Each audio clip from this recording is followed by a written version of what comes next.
Welcome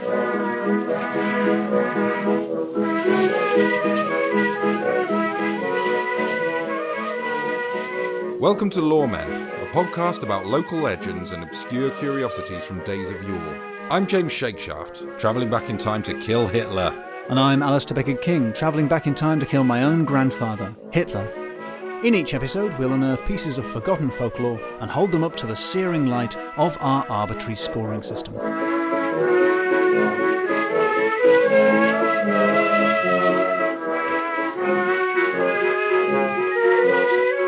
This tale is the tale of a Cornish handyman gone wrong.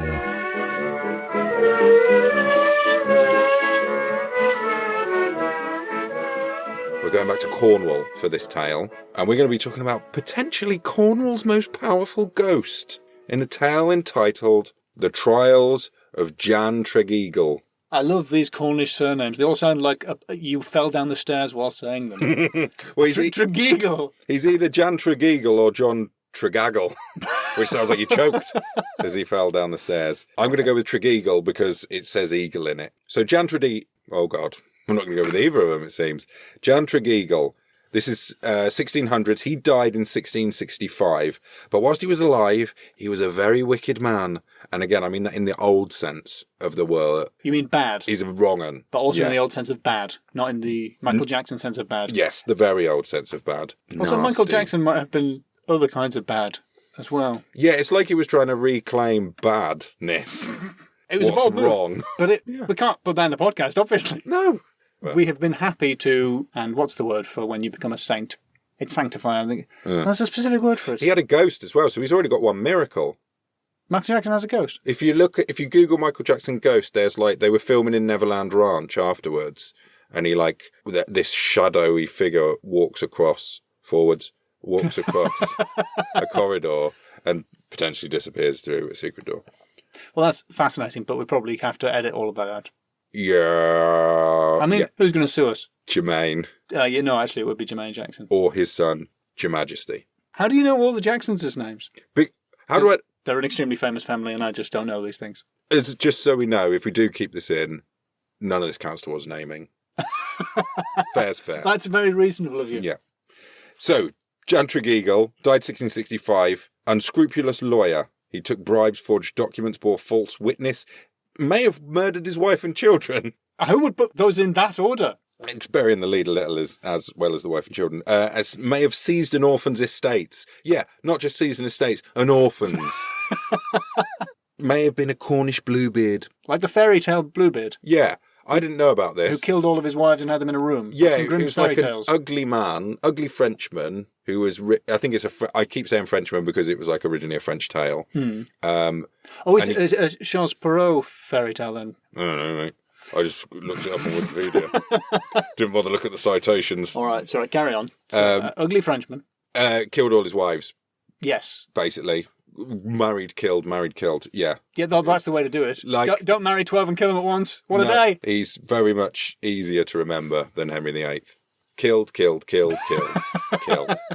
And so this Jan Tregeagle, he was so rotten that he bribed a parson to be buried in consecrated ground in order to escape the devil in the afterlife. That's not going to work on God. Well, so after Tregeagle had died, there was a court case, and it was a dispute over some land that Tregeagle had been a solicitor for, and he'd ripped some people off, committing some fraud, and basically got the land put in his name. And as the court case was going on, it was a real mess. Just before the judge was about to sum everything up, the defendant called his last witness Jan Tregeagle, and then his ghost appeared in the witness box. Yeah. I mean, it's a risky gambit. The judge cross-examined him. You really ought to do that in cases of murder. Just get the ghost of the victim to come and testify. If we've got the technology. If the technology's there. That's what we should use it for. Well, they did it. His ghost appeared and was cross-examined. The case was settled in the defendant's favour, and he just left. He was like, you deal with it about the ghost. You going to sort this ghost out? I was like, nah.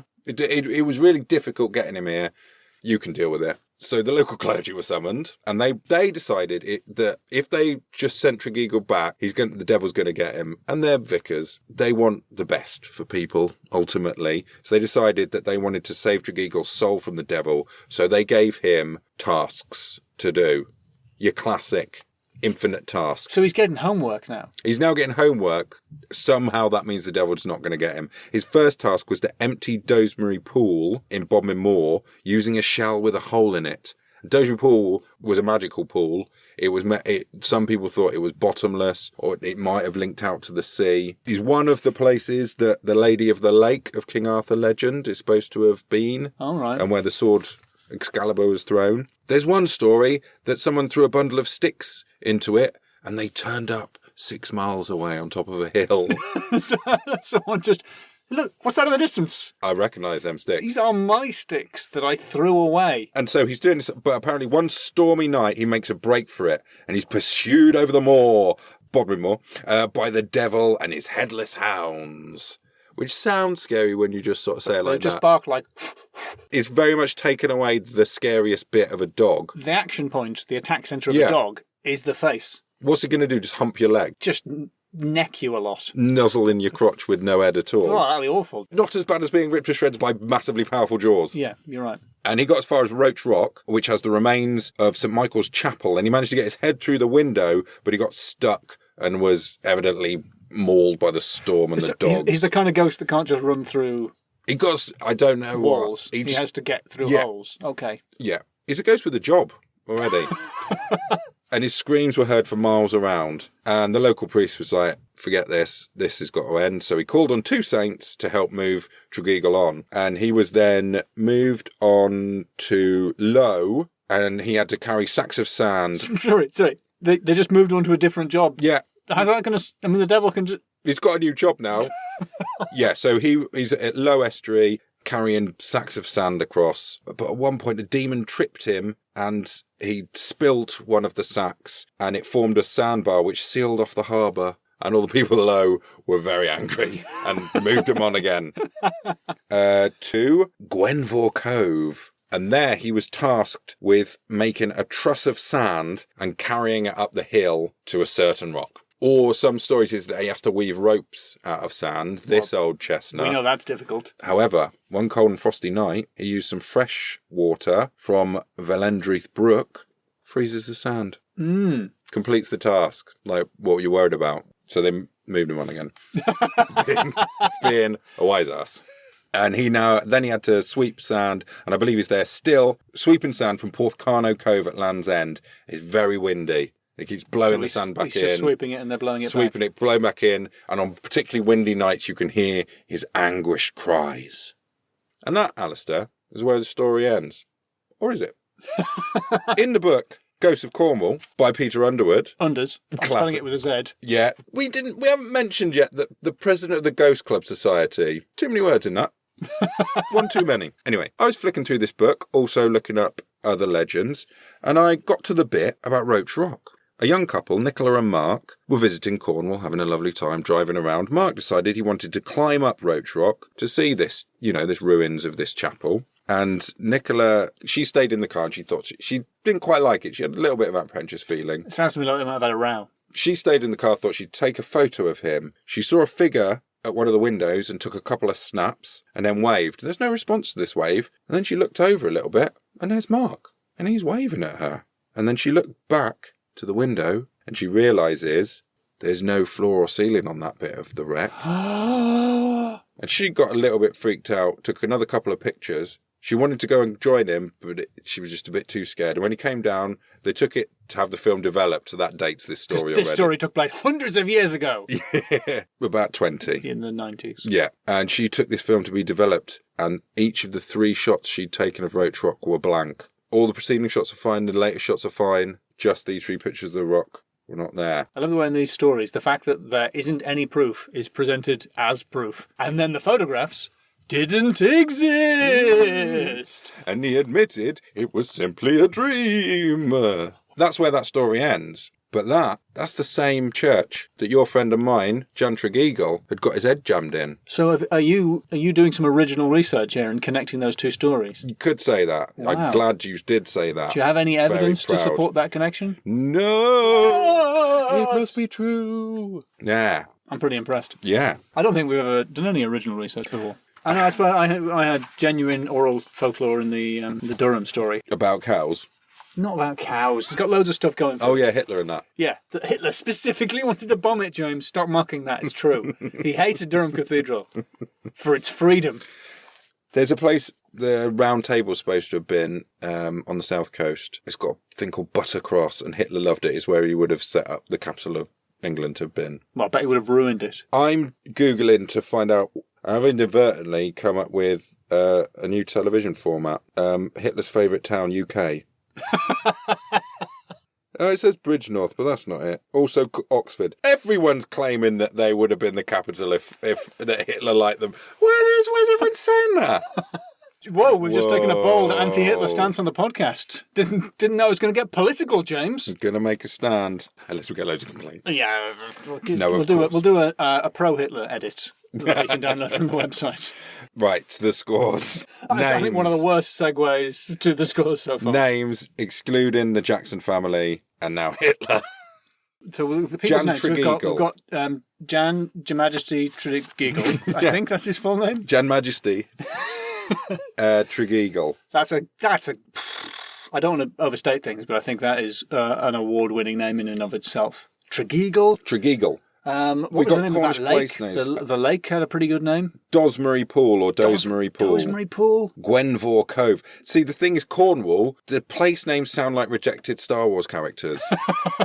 There's a place called Morazenvose. There's Kriegbros, Treescalard, Zella, Villandrith. These guys are all just sitting on the subs bench for Lord of the Rings. Just turn it. Oh, not quite. There's also a place, I think technically it's in Devon, called Trago Mills. Which, if you ever get the opportunity to go to Trago Mills, you take the opportunity, you grab it with both hands. It's... Apart from being a bounty hunter, is it good? Yeah, it is amazing. It's like a big pound shop. And you go there, and sure, there is a big pound shop there, but there's also a load of fairground rides. And the other thing that no one mentions, places thick with peacocks. It's like you've gone to a town where everyone's been mysteriously turned into peacocks. There's you go in the loo, there's a peacock in the loo. It's Trago Mills. Trago Mills. Honestly, wow. I can't advertise it enough. I think it's 5 out of 5 for names. These are all great. Brilliant. I think this is some of the best names we've ever had. Land's End, Porthcurno. I mean, Land's End's not that good. But I think that's quite a good name. Does you not like Land's End? It's kind of obvious. It's no John of Groats, is it? John of Groats. But you don't know what you're getting, John of Groats. No one says John of Groats. Only his mum when he's in trouble. John of Groats. 5 for naming. Well done. 2, Supernatural. Come on. It's hard to fault it. You've got ghosts and Satan. It's all about the ghosts. A ghost involved in a legal dispute, which is rare. That's a rare supernatural. All rise from the dead. So many witnesses, an entire court. Yeah. Multiple. He also appears, potentially, in a second ghost story. It's like Stan Lee. Just doing a cameo in another ghost story. No, it's like part of the Cornwall extended universe. It is amazing to think that all the people of Cornwall exist in the same world. I know. It's 5 out of 5. Brilliant. It's a really good story. And also, that name, Trials of Jan Tregeagle, that's my name. What? I came up with that. You named it The Trials of Jan Tregeagle? Yeah, that's not the name it was in the book. It was called, Tasks. But I was just going for the trial pun because of the court case. Oh, yeah. Yeah. Oh, that's really good. I missed it. Well, can't have been that good. I would have stuck an extra point on naming, but you've already got 5 out of 5. 5 out of 5 for Supernatural as well. Yes. Next task. Sand gets everywhere. A lot of the tasks are sand-based. Exactly. And that's what I was noticing. I was going through the first one was not sand-related. He had to empty a pool using a shell that had a hole in it. So no sand there. Next one, sand. Carry bags of sand. Demon tricked him. He spilt that sand. Blocked off a harbour. Killed off a town's livelihood.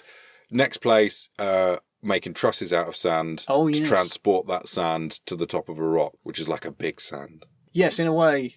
If sand is made of small rocks, so in a way a mountain is just very large sand. And then he's got to whip away the sand at Land's End. He's got to sweep up the sand. Oh, yes, so that's 3 with sand. And he also, I feel you're leaning towards just giving me a 3 for this. I am leaning towards a 3. He beats the sand at its own sand game by freezing the sand. Do you remember when we did Bad Lord Sulis? I do. We were very disappointed there was no resolution to the spinning ropes out of sand tale. I remember that. This guy's just done that. I don't know how frozen sand is a rope.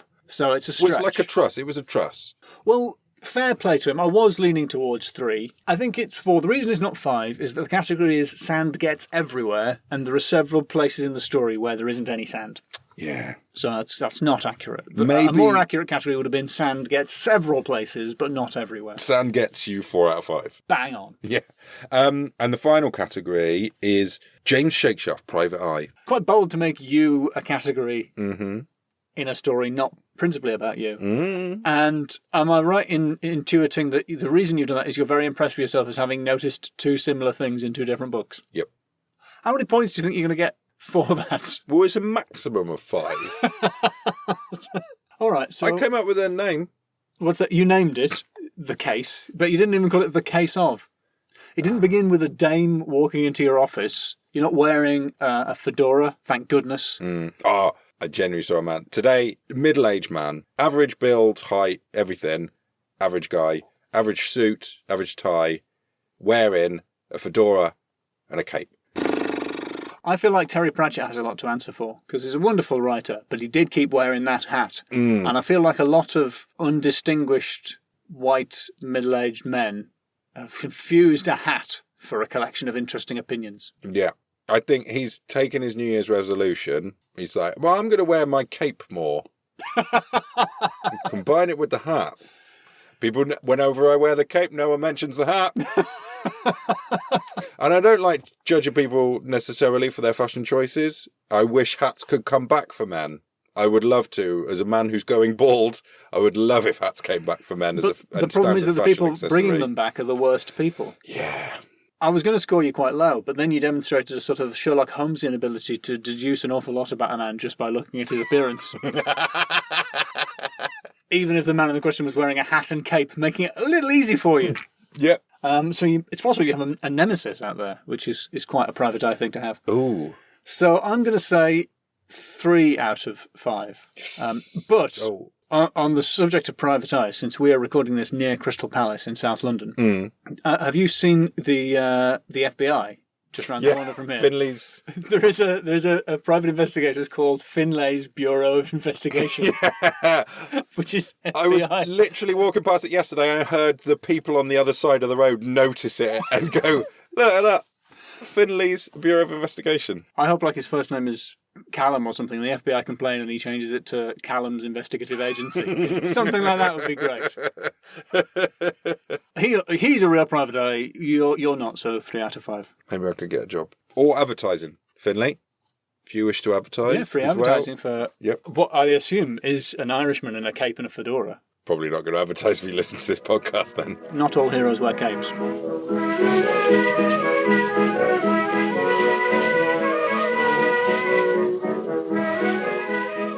Now we're going to answer the question you should never ask someone in Hartlepool. Who hung the monkey?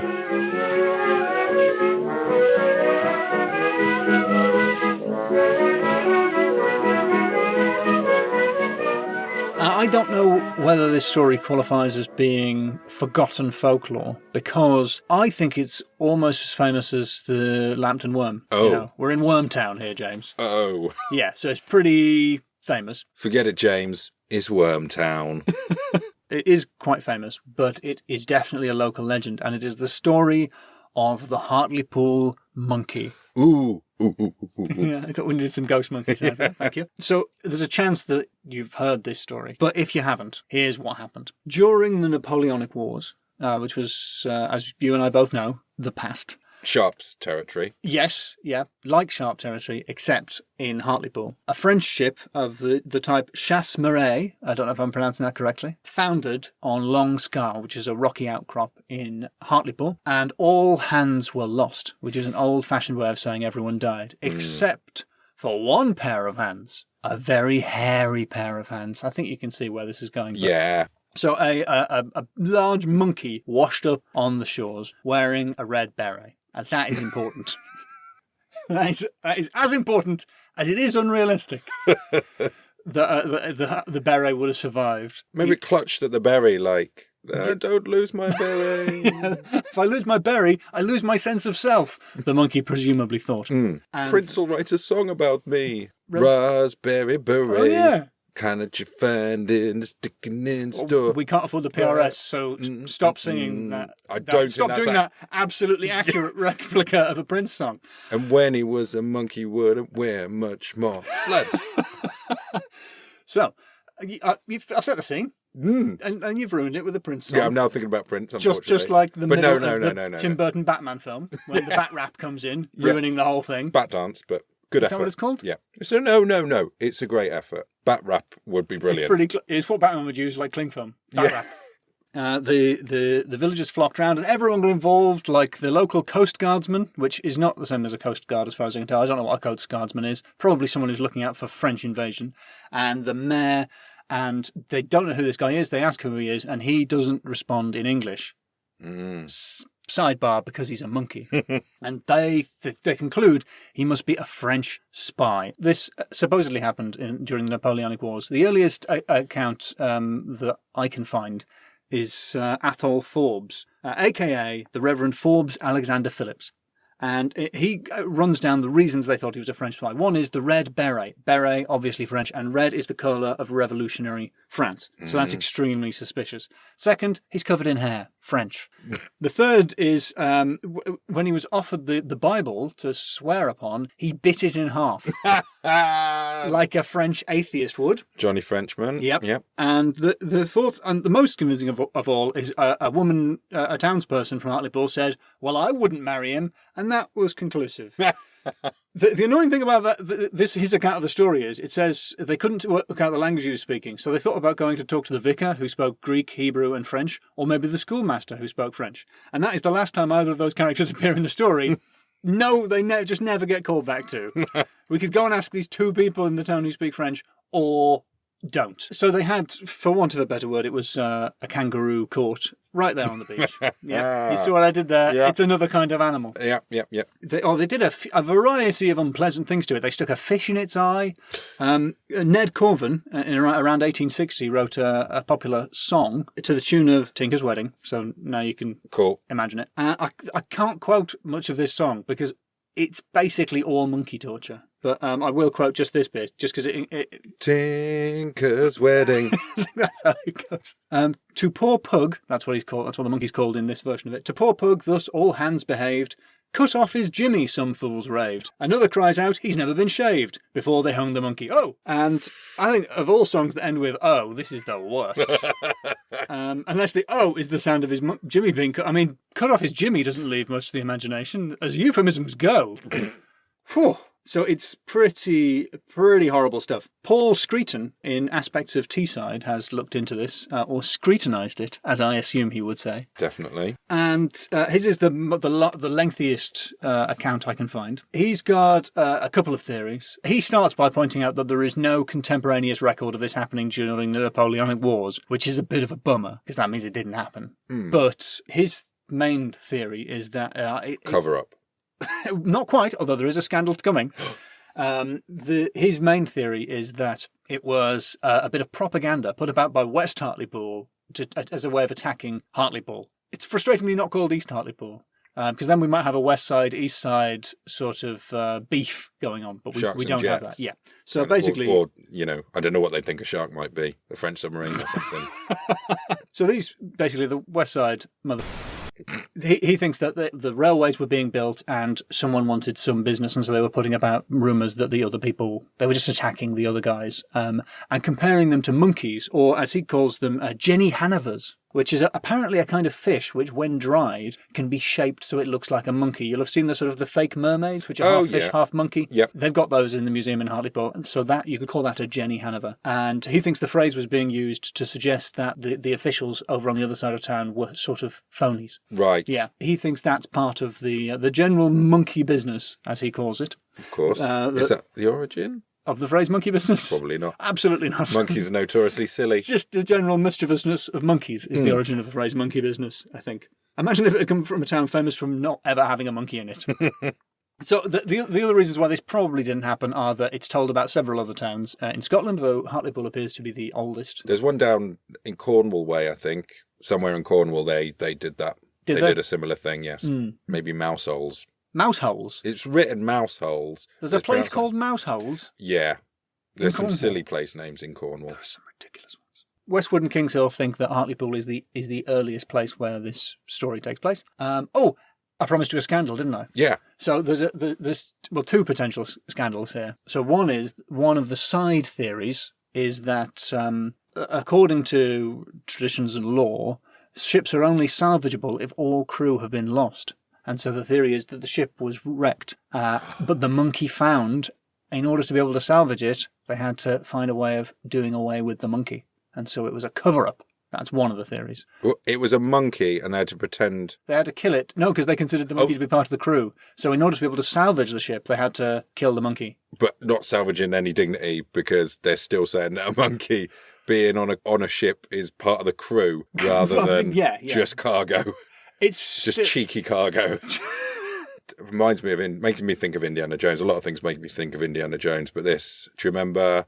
It's Raiders of the Lost Ark, isn't it? Where he's got a little monkey mate, and does the monkey wear a fez? I feel like it's the kind of film where a monkey would wear a fez. His mate, the one that shouts, "Indy!" Jonathan Rhys-Davies? Yes. Wearing a fez? Yes. Are you thinking of Jonathan Rhys-Davies as a monkey? Tiny version of him eats one of the dates and dies. No, there is a little monkey. He's not even French, he's Welsh. I think the macaque had a little waistcoat. I don't remember there being a monkey in it at all. I'm not saying you're wrong. Well, it got poisoned, and Indy does a really cool thing where he hoists a date up in the air and goes to catch it in his mouth.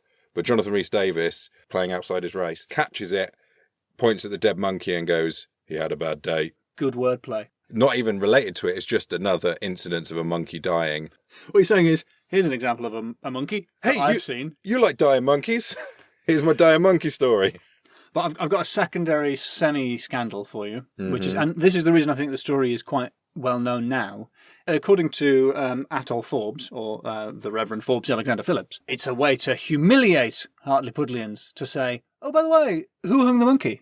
Or who hanged the monkey? They do say hung the monkey all the time, even though I know that's not correct, so please don't write us emails. They won't. The people who would correct on that would not write emails. It would all be longhand. That is true, yeah. I don't want to receive a scroll. I would like to receive a scroll. Yeah, I would now that I've said it. But I'd have to sign for it. Be annoying. So, what was I saying? I can't remember what I was saying. This is the other scandal. Oh, no, it's a way of slagging off Hartlepoolians. Oh, yes. Not Hartlepoolians? I believe it's Hartlepoolians. Cool. Yeah, like Liverpudlians. Yeah. Or Novocastrians for Newcastle. Shut up. Yeah, that's it. That's like... no one has ever said that. If they were from space. Novocastrians. So, wait a minute, are people from Poole just Pudlians? Poole in Yorkshire. Poole in Dorset. Hold on. Aye. Sorry, stop that. I didn't do the joke. It's impossible. It's a super easy joke to do. So, where's Poole? In Dorset. Of course I would. I bloody love the place. Oh, yes. The glee in your eyes. Did it right. I'm going to edit that so it sounds like you didn't. Yeah, obviously. But... clearly, through time, Hartlepoolians have come to embrace this story, and they have a mascot for the local football team, and he's a monkey called Hangus. Oh, Hangus. Now you could have just called him Angus, and the pun still would have worked, but they've called him H''Angus. A Scottish name, not a French name, but that's the monkey's name. Has he got a noose around his neck? Because that seems in poor taste. Well, he was played by a man called Stuart Drummond, and I was just looking this up because Wikipedia has an interesting thing about this guy, which is that he ran for mayor of Hartlepool, and that's where he made national news, because he ran for mayor wearing the monkey costume. Oh. And so it was on things like Have I Got News For You, so people have heard about this, and he was promising... free bananas for all school kids, or something like that. Among not that many other things, that was his central policy. Promised to smear his own excrement on the walls, and he won. That's the important thing to know. He actually, he won. According to Wikipedia, it says he won, but was not allowed to wear the monkey costume in office. And I followed the link to check that, and it goes to a Google article which does not mention that at any point. So I really hope it's true that he wanted to continue dressing as a monkey, but wasn't allowed. The chain wasn't big enough to go over the head, maybe the mayoral chain? It wouldn't be, it's not practical. There was a New Statesman article about him before he was elected, saying that up until that point he was famous for having once simulated a sexual act with a female employee of the football team while she was trying to carry out the half-time lottery draw. And I'm guessing he was dressed as Hangus the monkey. Yeah. So it's not just him. Pronounced Angus. Angus. It wasn't just him. It was Angus that he was bringing into ill repute there. But that isn't even the scandal that I was going to tell you about. Oh. The scandal is that after having won and promised all the school children bananas, he immediately rolled back that promise and did not give any school children bananas, but went on to win 2 more terms, Whoa. having been quickly forgiven for his banana flip-flop. And the whole of that was an attempt for me to bring us to the phrase banana flip-flop. That was the point. Brilliant. First class. I've learned a phrase we should have used in an earlier episode when we were talking about Yubbet and Yornies. Yeah. This story is a blason populaire, which is a folklore... That sounds like monkey talk to me. It's a folklore term for a story which is told about another group or race or nationality. So when you make fun of the stupid thickos in the next town over, or when you make fun of the people of Hartlepool based on an obviously not true story, it's a blason populaire. That's the old word for bullying. Yeah, racism. Yeah. It's the French word for racism. So that is the story of the Hartlepool monkey. Cut his Jimmy off. That's quite good. Was it? Quite a good Hartlepoolian accent. Yeah, it's not bad. To the scores. Yes. So my first category for the scoring is... Well, I'm going to go with supernatural because I don't think there's anything supernatural. No, we'll get that out of the way. There's supernatural. There's not even a tale of ooh. There's a nearly a mermaid. Nearly a mermaid. Monkey the mermaid. idea of a mermaid. Yeah. Long scar sounds pretty spooky. No. 0. Come on. 0? Is it possible to give 0? Yeah, we've given 0s. Oh, all right, then. Next category, naming. Yes. We've got loads of names. Yeah. Ha-Angus. Ha-Angus. Blason populaire, it's a good name for a thing. Athol Forbes, a.k.a. the Reverend Forbes Alexander Phillips. Athol protected. We've got Long Scar. He would be as well. Oh, Ned Corvin wrote the song. That's a nice name. Ned Corvin. I quite like that name, actually. Yeah, this is very high for naming. It's a 4. It would have gone up to 5 if they'd have at least come up with a name for the monkey. Pug. The monkey was called Pug, sorry. To poor Pug, all hands behaved. Yeah, because he's got... Yes. Not only has the monkey's got a name, the monkey's penis has a name. And that name is Jimmy. And that name is a nickname. So you think the monkey's penis's full name was James? Yes. Or Jimothy. My next category for you is the spirit of Brexit. From that famous Charles Dickens novel. Yeah. It was the worst of times. It was the worst of times. The spirit of Brexit. Because I feel like it's got a lot of Brexity qualities. It's got general xenophobia. Massive. That's quite... Yep. I mean, I don't know how Hartlepool voted, but I also don't think we need to check. So there's a bit of xenophobia there. There's a bit of sort of an element of fake news, like the story probably didn't really happen at all. It's being spread as a deliberate lie. Definitely. Yeah. There's promises being made, like, you're going to get loads of bananas. And then later on, I never said anything about bananas. Yeah, did he write that on the side of a bus or perhaps a banana boat? Yeah, for all we know, he did, yeah. And he definitely didn't.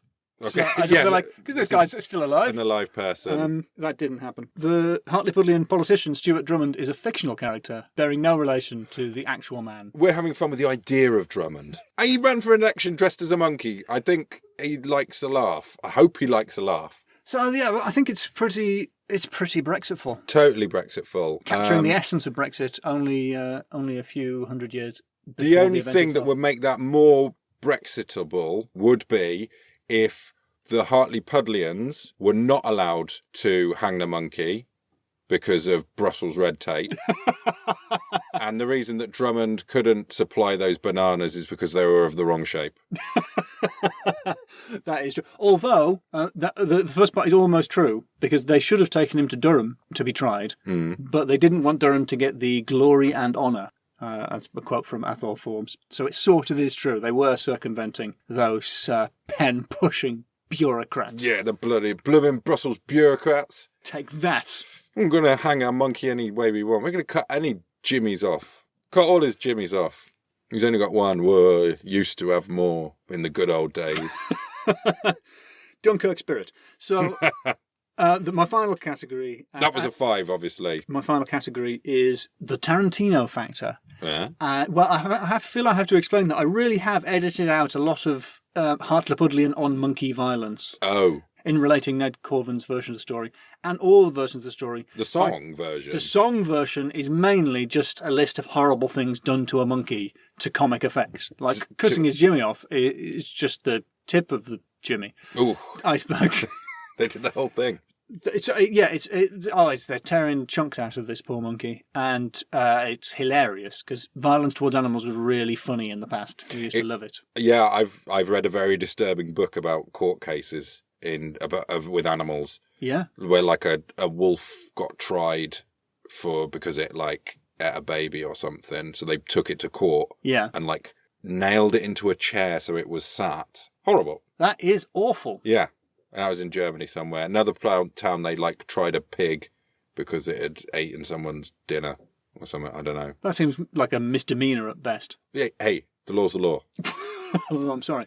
So, what do you reckon? I mean, could it be more Tarantino-ish? It could have happened in a non-linear fashion. There could have been unnecessary shots of feet in it, and it could have been about 4 hours long or turned over 2 podcasts. Yeah, true. It could be more. I give it a 3. A 3? For Tarantino-ness. Because it's very bloodthirsty. It is. But unfortunately, that isn't solely what Tarantino is known for anymore. Should have said Sam Peckinpah. Sam Peck and Monkey's Paw.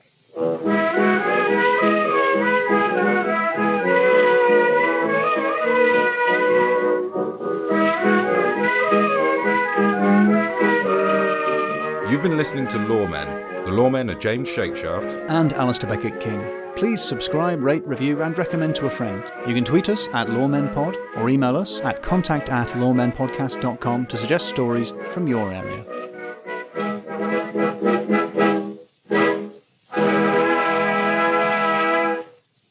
And this tale is a tale of Cornish... I mean, I don't know, just odd jobs.